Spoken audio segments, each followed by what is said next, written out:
Hello, ladies and gentlemen, and welcome back to Georg Mack Plays the Classics. Indiana Jones, The Temple of Doom is a much-loved film starring Han Solo as an archaeologist who has a knack for finding all sorts of ancient, priceless treasures. Dr. Jones finds himself in India, where he is asked to save the children of a village from a thuggy cult who have kidnapped them all. He also surmises that he can snag the valuable Sankara stone in the process, so agrees. We pick up Indy as he enters the cave system. This is where everything falls apart. You move around with the D-pad, and that seems to work alright. You see the heads of children popping out from little holes, so you run over them. This nets you points and items.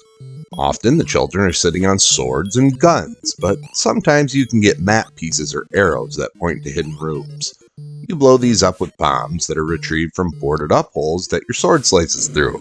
Dr. Jones is equipped with his whip, which is activated with the A button. You can use this to attack enemies and swing across gaps. The B button is used to jump down. This is where the developers should have been tied up and offered for sacrifice instead of the children. You know what's often down from Indy? Lava, which kills you immediately.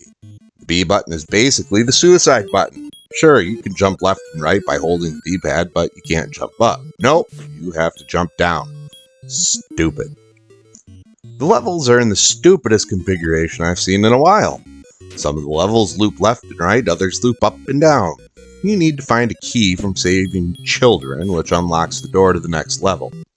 You have to jump minecarts and keep from falling into the lava. The instruction manual lays everything out about how all the different levels work, but I lost patience before being able to make it to the end. When it comes to creating Indiana Jones and the Temple of Doom, graphics get a 1. Pretty bad overall. I feel like something smarter could have been done instead of those terrible backgrounds. Sound gets a 1.0. You get the Indiana Jones leitmotif and typical poor Tengen music. Gameplay gets a 0. Yep, a big fat 0. The gameplay here is trash. Most of all, the jumping breaks the game and makes it unplayable.